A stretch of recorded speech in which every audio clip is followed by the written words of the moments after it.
আপনারা দেখছেন রূপসী বাংলা টেলিভিশনের নিয়মিত প্রতিবেদন। পড়ছি আমি রুমানা। ইলিশের উৎপাদন বৃদ্ধি, জাটকা নিধন রোধ ও ইলিশের টেকসই সহ সংরক্ষণ নিশ্চিতে পটুয়াখালীর কলাপাড়ায় জাটকা সংরক্ষণ সপ্তাহের উদ্বোধন ও আলোচনা সভা অনুষ্ঠিত হয়েছে।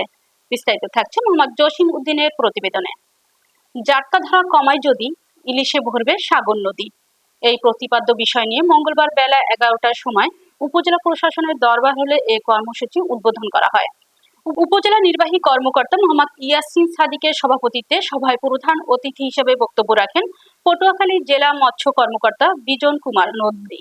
এ সময় অন্যান্যদের মধ্যে বক্তব্য রাখেন উপজেলা সিনিয়র মৎস্য কর্মকর্তা অপু সাহা, সিনিয়র কৃষি কর্মকর্তা মোহাম্মদ আরাফাত হোসেন, প্রাণী সম্পদ কর্মকর্তা মারুফ বিল্লাহ খান, কলাপাড়া থানা ভারপ্রাপ্ত কর্মকর্তা মোহাম্মদ রবিউল ইসলাম ও প্রেস ক্লাবের সাবেক সভাপতি হুমায়ুন কবির সহ উপজেলা প্রশাসনের কর্মকর্তারা।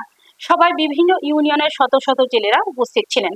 আলোচনা সভায় বক্তারা বলেন, ইলিশ সম্পদ রক্ষায় জাটকা সংরক্ষণ নিশ্চিতে জেলে সহ সংশ্লিষ্ট সকলকে সচেতন হওয়ার পাশাপাশি জাটকা নিধনকারীদের আইনের আওতায় নিয়ে আসতে হবে। ইলিশ সম্পদ রক্ষায় জাটকা সংরক্ষণ নিশ্চিতে জেলে সহ সংশ্লিষ্ট সকলকে সচেতন হওয়ার পাশাপাশি জাটকা নিধনকারীদের আইনের আওতায় নিয়ে আসতে সবাইকে সহযোগিতা করতে হবে। এটা তো আমার দোষ না, এখন আমি না থাকলে পড়বো কি?